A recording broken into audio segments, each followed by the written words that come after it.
ಮೈಸೂರು ದಸರೆ ತನ್ನ 16 ವಿಶೇಷ ಕಾರ್ಯಕ್ರಮಗಳಿಂದ ಜಗತ್ ಪ್ರಸಿದ್ಧಿ ಪಡೆದಿದೆ. ಇಂದು ದಸರಾ ಅಂಗವಾಗಿ ರಾಜ್ಯದ ನಾನಾ ಜಿಲ್ಲೆಗಳಿಂದ ಆಗಮಿಸಿದಂಥ ದಂಪತಿಗಳು ಮುಂಜಾನೆಯ ತುಂತುರು ಮಳೆಯಲ್ಲಿಯೂ ತಮ್ಮ ವಿವಿಧ ಪ್ರಕಾರದ ಸಾಂಪ್ರದಾಯಿಕ ಉಡುಗೆಗಳನ್ನು ತೊಟ್ಟು ನೆರೆದಂತಹ ಜನರ ಕಣ್ಮನೆ ಸೆಳೆದರು. ಇಂದು ಪುರಾತತ್ವ ಸಂಗ್ರಹಾಲಯಗಳು ಮತ್ತು ಪಾರಂಪರಿಕ ಇಲಾಖೆಯ ವತಿಯಿಂದ ಮೈಸೂರಿನ ರಂಗಚಾರ್ಲು ಪುರಭವನದ ಆವರಣದಲ್ಲಿ ನಡೆದ ಪಾರಂಪರಿಕ ಉಡುಗೆಯಲ್ಲಿ ದಂಪತಿಗಳು ಟಾಂಗಾ ಸವಾರಿಯನ್ನು ಜೋಡಿಗಳಿಗೆ ಬಾಗಿನ ಕೊಡುವ ಮೂಲಕ ಪ್ರಾರಂಭಿಸಲಾಯಿತು. ಟಾಂಗಾ ಸವಾರಿಯಲ್ಲಿ ಮೈಸೂರು, ಶಿವಮೊಗ್ಗ, ಹಾಸನ, ಬೆಂಗಳೂರು ಹಾಗೂ ಇನ್ನಿತರ ರಾಜ್ಯಗಳಿಂದ ನೋಂದಾಯಿತ ದಂಪತಿಗಳು ಆಯಾ ಜಿಲ್ಲೆಗಳ ಸಾಂಪ್ರದಾಯಿಕ ಉಡುಗೆಯ ಮೂಲಕ ಕಣ್ಮನ ಸೆಳೆದು ಕೊಡಗು ಮೈಸೂರು ಪಾರಂಪರಿಕ ಉಡುಗೆ ತೊಟ್ಟು ದಂಪತಿಗಳು, ಮೈಸೂರು ಪೇಟ ರೇಷ್ಮೆ ಸೀರೆ ತೊಟ್ಟು ದಂಪತಿಗಳು ಹಾಗೂ ಕಿರಿಯ ವಯಸ್ಸಿನಿಂದ ಹಿರಿಯ ವಯಸ್ಸಿನ ಜೋಡಿಗಳು ಭಾಗಿಯಾಗಿ ಜನರ ಗಮನವನ್ನು ತಮ್ಮತ್ತ ಸೆಳೆದುಕೊಂಡರು. 25 ಟಾಂಗಾ ಗಾಡಿಗಳಲ್ಲಿ ದಂಪತಿಗಳಿಗೆ ನಗರದ ಐತಿಹಾಸಿಕ ರಸ್ತೆಗಳಲ್ಲಿ ಟಾಂಗಾ ಸವಾರಿಯನ್ನು ನೋಡಿ ಜನರು ಕಣ್ತುಂಬಿಕೊಂಡರು.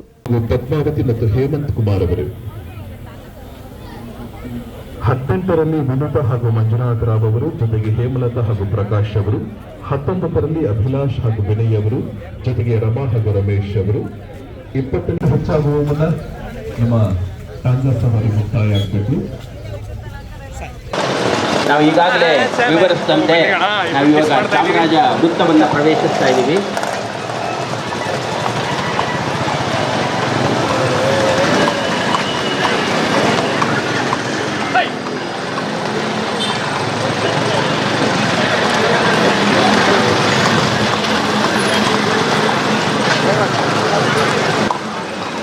ಕಡೆಗೆ ನಮ್ಮ ಬಲಭಾಗಕ್ಕೆ ಹೋಗ್ತಾ ಬಲಭಾಗಕ್ಕೆ ಶಿಲ್ಪವನ್ನು ಮತ್ತು ಎಡಭಾಗಕ್ಕೆ